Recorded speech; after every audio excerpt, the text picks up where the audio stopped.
Hello friends, family, and other creatures of the sea, and welcome back to a high-level best of 3 of StarCraft 2 from the Korean StarCraft League. Today we have Gumiho versus Hero, in which we have Gumiho opening up with a build that Gumiho loves to execute, and that is a proxy barracks. Love this position, by the way.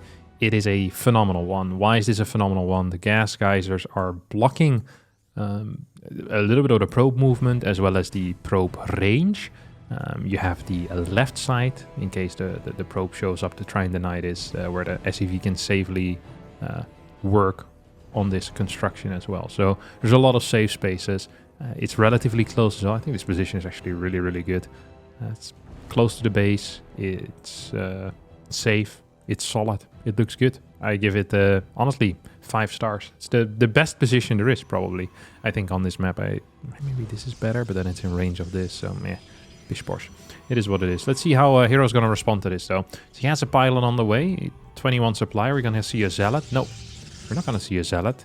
He also blindly built a pylon on the low ground. This is really risky in case of a bunker going down here. If you build the bunker right next to this and there's no zealot coming out, you're most likely going to finish the bunker in range of the pylon. That means that the pylon will fall. You can build a single Reaper, then go into marine production, rally it into the bunker. Boom, boom, boom.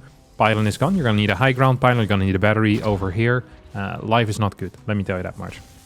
For now, though, let's see how Hero's going to respond to this. He tried to go for a surround. Doesn't get it. Instead, he's going to lose 2 probes. That would have been sick, though, if he had gotten the surround properly. But he doesn't. And as a result, he's going to lose 2 workers. That sucks. Let's see if he's going to lose a 3rd one. And let's see what's going to happen with this Reaper. I think the Reaper should die. Oh! Reaper actually had an angle there where perhaps he could escape. But I think this is enough damage, to be honest. 2 worker kills, that's a big deal. A lot of mining time lost, really a lot of mining time lost. That's also kind of a big deal. And we have a Stalker, Warp Gate Opener, late tech, very late tech. I can't stress that enough, how late this tech is. Gonna have a single Cyclone out, as this probe is finally gonna get killed. Let's see what else we're gonna do here. We're gonna go into Tech Lab, which surprises me, unless it's for Banshee. It would surprise me if this is a tank. It would shock me. Wow. Okay, it's mine. Fake tech lab into mine. Or well, fake tech lab, just a tech lab into mine. The reason why a tank would be surprising is because tank pushes are only viable with Marines. And because the barracks was proxied so close to the opponent's base, it took a long time to fly back home. Reactor is just now starting, so you're going to hit with like a tank and 2 Marines in that case. That's why whenever you have a close-by proxy, Protoss players are never really afraid of a follow-up tank push, because it is simply not realistic. The only thing that is realistic here are defensive tanks. So something that we could expect, for example, is a Raven, a tank, and then just going into Stim Combat Shield behind this. Because we didn't have any real production when it comes to the Marines, we also see a lot of minerals in the bank right now. That is fairly standard. It's not weird. This is not bad macro. It's just because you didn't have the production to continuously build Marines, you're going to be floating some minerals. And we often see quicker extra barracks being added in as a result of that. Here comes the single mine drop. Is it? Oh, I can't even see it properly. Yeah, it's going to survive and get two big hits in. Or 2 big kills there. Medevac gets to live as well. Not very good here in the unit production or the SEV production. I feel like the macro behind this is fairly mediocre. Now the Gumiho is only working off of a single tech lab. I'm expecting a swap. No, it's going to go for a 2nd tank. It's a bit of an odd build order. It's not something that I really appreciate. This is Robo, by the way. I'm sorry, I hadn't really noticed that, so I didn't mention it. But this is a Robo into charge. Forge. Is this single gate? No, 2 gate. A complete cut here in workers. I am not very fond of whatever build this is. He has no eco whatsoever to speak of. We're still lacking a tech lab on this 2nd barracks though, which is kind of ridiculous. He's not actually moving out, is he? Hero's going to see that with this observer. That's a big deal. Charge is going to be very helpful. Gumiho is playing right into Hero's hand. This is probably the best case scenario. This is the scenario that Hero dreamed of. And even in this dream scenario, I'm not sure if he's going to be capable of holding, you know, in a comfortable manner. It's going to be 4 Zealots attacking this this Stim. Stim is going to go down. We have more Zealots now being working. This is actually just game over. This is actually just game over. This is the worst possible build order that Gumiho could have gone for. The worst possible attack that he could have gone for. He's going to be attacking now into a single Immortal that's going to be supported by a battery that can turn into a super battery. This third base is not something that Hero needs to worry about. He doesn't need to hold it. He just killed 21 workers. He's going to try to hold it. But he doesn't have to. Target fire is awful as these tanks get a couple of free shots on the Immortal. This was really poorly executed out of Hero. Loses a bunch of Zealots for free. Does have 5 gateways ready, so can warp in more Zealots. Don't forget, there is no Stim. There's no combat shield. We're now gonna get this attack once more. Immortals are gonna target down one of the tanks as the drop heads in towards the natural. Cyclone plus 4 Marines. See if we can get some damage on here. I think the answer is going to be no. There's plenty of units in position. It's 2 base versus 2 base, but it's 34 workers to 26. We're going to need to start Stim. We're going to need to, once again, start that second tech lab for the combat shield. Please, Gumiho. We need it. And I thought it was just going to be straight up game over after Hero killed 23 workers, but after his very poor defense, that initial attack here, which didn't really kill anything, I believe that there is a world in which Gumiho is actually in an okay spot. Income-wise, it's not looking super hot. Like, he needs these extra mules. He probably should pull a little bit out of gas, because you don't want that much gas at the moment. But we only have 5-6 gateways. We're going to have 2 Liberators heading into the main. Like, this is a serious attack. There's no money to warp in Stalkers. We only have 4 Stalkers total. He could potentially recall, but look at this. This is not high speed at all here. This is not high speed of a defense. These Stalkers can move by, luckily. The supply is great. Supply is looking great here for Gumiho, who has a full wall already as well. There's just no cash to warp in any Zealots. It's 80 supply to 64. Liberator now sieging up. A slow warp in Stalker is going to get taken out before it finishes. Still going to cost you money. Prism gets sniped. 2 Immortals go down. That's game. Gumiho somehow turning this around. I don't quite understand how. We get the GG called. So Gumiho takes map number 1 here. This best of 3. Fairly impressive win out of Gumiho, who, yeah, really just walked into the worst, walked into the worst possible scenario. I don't think there's any scenario that I can think of that would have been worse for him. If you're playing a delayed tank push, you're fighting against someone that's going Immortal charge. Yeah, that's pretty freaking bad. If you then lose your Stim against the 4 Zealot warp in, and 23 workers, that's also pretty bad. It really comes down to Hero trying to clear that army a little bit too fast, in my opinion. Losing 4 Zealots basically for free. Then eventually still clearing it up. And then from there on out, Gumiho apparently in a good enough spot to deal with it. Gonna see the Cybernet score over here. This is one of the standard ways of walling on this map. Not sure if it's my favorite way of walling, but it's fine. It's fine. I can live with it. I definitely can. You know what? I can live with it. Gonna have a barracks at home this time around. Single gas. Ooh. Is that a gas first that I'm seeing here? Most definitely is. Gas first. No eBay block though. So what does it mean to play gas first? It means, first of all, that your barracks is going to be delayed by a solid 2 seconds. Usually it finishes at 127 or 126. This time it's going to finish at 130. So 3-second delay for Gumiho on that initial Reaper. That means it's going to be hard to get a scout in. However, what else does it mean? It also means that you can get a Reaper for scouting, keeping the Adept at home, while simultaneously getting a really quick factory. And this is especially good on Dynasty and post-youth, because on these maps, an Adept can't move across the map to try and clear your CC. So your CC is basically free. It's there, it's getting built. There's nothing the Protoss can do about it. Okay, like, you can't jump over this wall. It's not possible. You can try, but you won't succeed. No matter how hard you try. This is a good scout. Sees the fact that there is a CC over here. And as a result knows that it's not a 2-gas opener. And that kind of switches how you think about this game. It's like, okay, well, what are the aggressive timings now that the Terran player can go for? Ooh, takes a hit on the face. Needs to be careful. I like dancing as much as you do, Gumiho, but not if I've already been hit once by an adept. Almost gets the second shot off there to clear that Reaper. Starport instantly on the way. Are we going to see a 2 Hellion, 4 mine?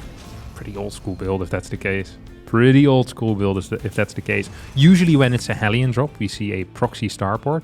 But as we're not seeing a proxy starport, I'd be surprised / shocked if this is going to be a 4 Hellion opener. I think it's going to be 2 Hellion into 4 mines. The reason for that is because when you're building your starport at home... Oh, it's actually going to be... Oh, Cyclone behind this. Okay, that's interesting. 2 Cyclones. That's very interesting. When you build your starport at home, your medevac timing coincides with the 3rd wave of factory units from the reactor. If you're building fast building units like Hellions or mines. So if you're going for a Hellion drop, you're going to have 6 Hellions and only 4 fit in, and you're hitting later than if it was proxied. So yeah, the limiting factor on your timing is not factory units. It's going to be the medevac timing and how fast it can go across the map. So that's why we often see it proxied if it's for Hellion, and if it's not for Hellion, then well, you're expecting something different. I expected a 4 mine drop, which is a kind of an old school build, a build that Maru used to love to do back in the day.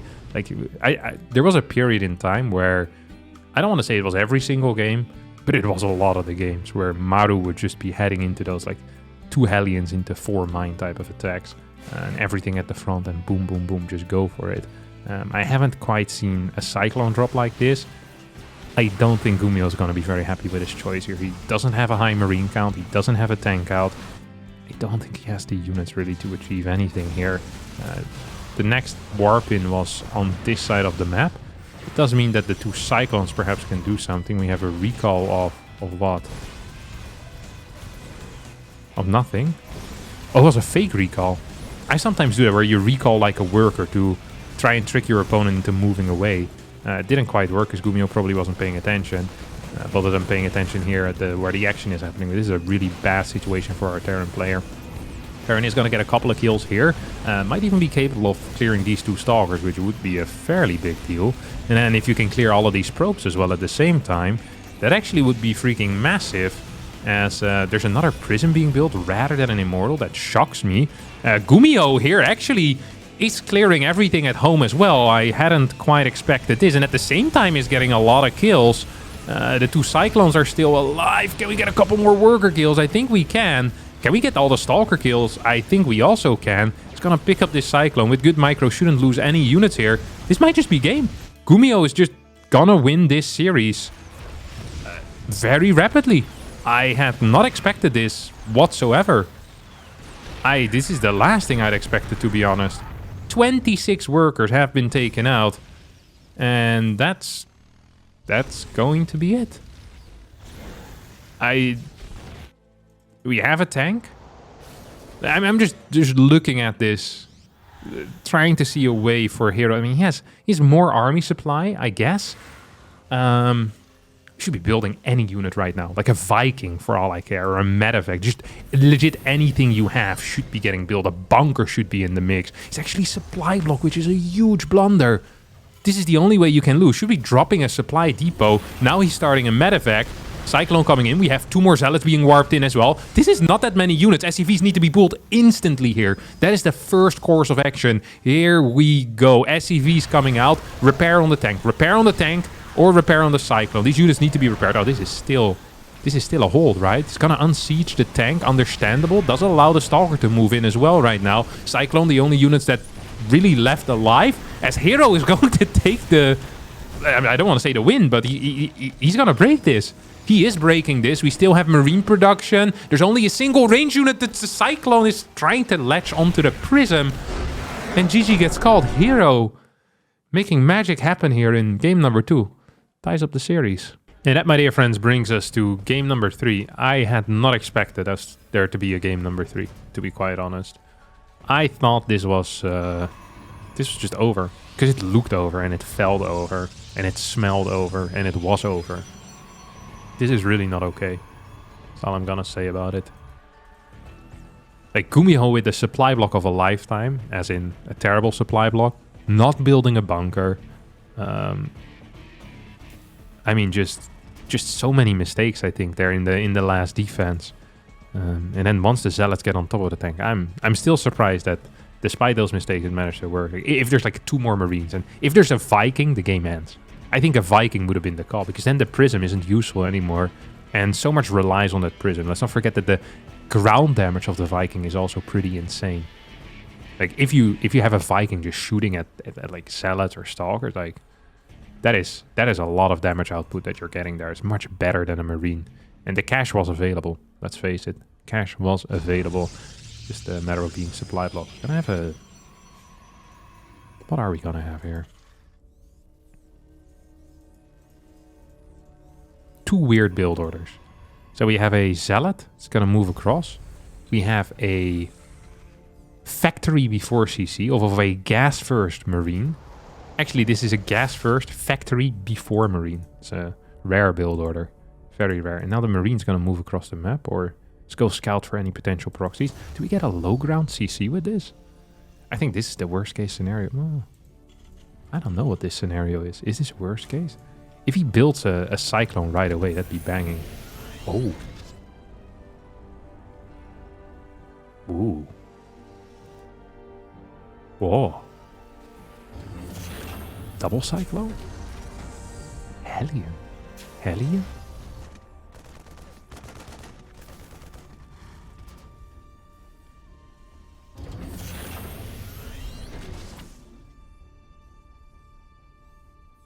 I'm surprised. It's gonna be quite rough. Not gonna lie, it's gonna be quite rough here for Gumiho, who's now, yeah, once he gets these Cyclones out.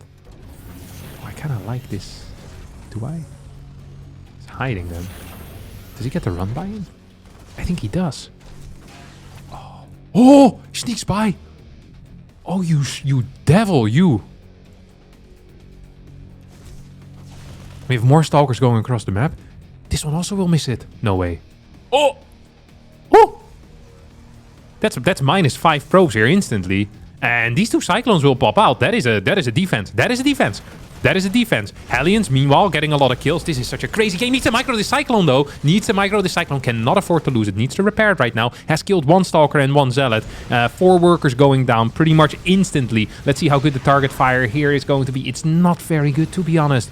Gumiho is failing it. Is failing the micro a little bit. I think it should have been 7, 8 workers, but 6 perhaps is going to be enough. He's stopped the aggression out of his opponent. He has cleared some of his opponent's workers as well.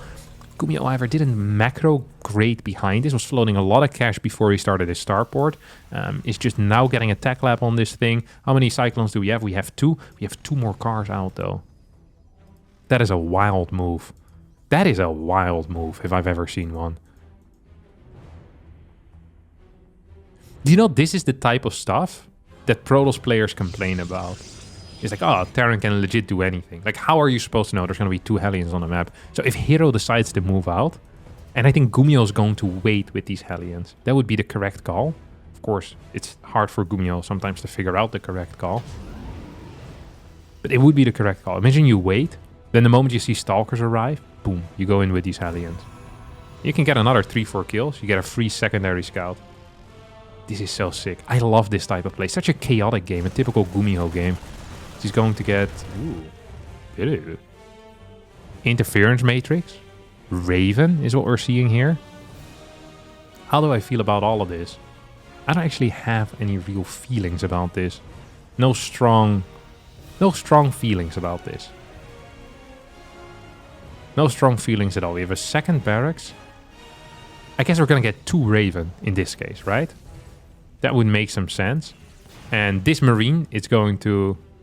See, this is the golden age of the Hellion. I think this is the sign. Yeah, there we go. This is the trigger. Ding, ding, ding, ding, ding, ding. Round 2. Fight. That's what these Hellions are feeling right now. The brothers have killed 6. Let's see what they can achieve as they run into the natural. Oh, there's a battery here. And there's a Stalker in semi-position. I don't think this is going to achieve a whole lot. Tried his best. but yeah, didn't really do very much whatsoever. It's just a single Raven. Okay, single Raven with Interference Matrix. We're gonna have 3 tanks. Hero is supply blocked. Doesn't have a third base quite yet. Is now gonna take it. Is already researching his thermal lands. This is his... Wait, this is his second gate? He's been building this many Stalkers off of a single gate.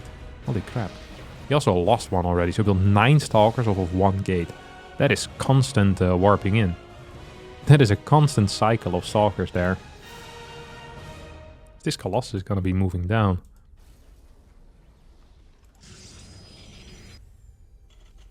You have a CC on the way?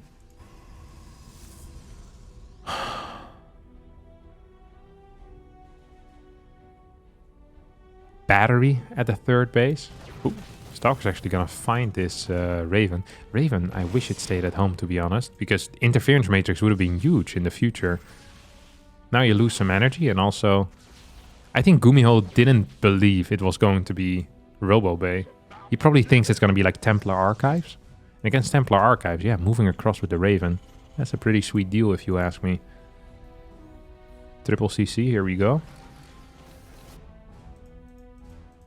Here's 2 Colossus just kind of idling. I don't know who this favors. So there's 4 tanks. There's a very low marine count. I don't quite understand why we have so little bio units. I need to check back at how Gumiho produced if I want to figure that out. He's gonna go with the 4 tanks. Gonna come from the left side. It's also where his third is going to be. I assume he's gonna take out these mineral patches then, or he scans and sees nothing. It's not really what you want to see usually. He's gonna move it forward. You have 4 tanks. The question is, what's the objective here with this push? Like, what are you gonna attack? Like, you can't move further forward because these mineral patches are ruining your life. So, what are we doing here? Is my question. And I don't think there's a good answer for it. Like, this is a useless position. It's pointless. You need to clear the mineral patches in order to put on pressure. The Stalkers are going to move across the map. The Colossus are keeping this side safe. Quick stim. Gumiho with a fast response. Finger on the trigger. Templar Archives coming in. As well as Immortal production continuing. We already have 1. We're gonna get 2. That's not bad.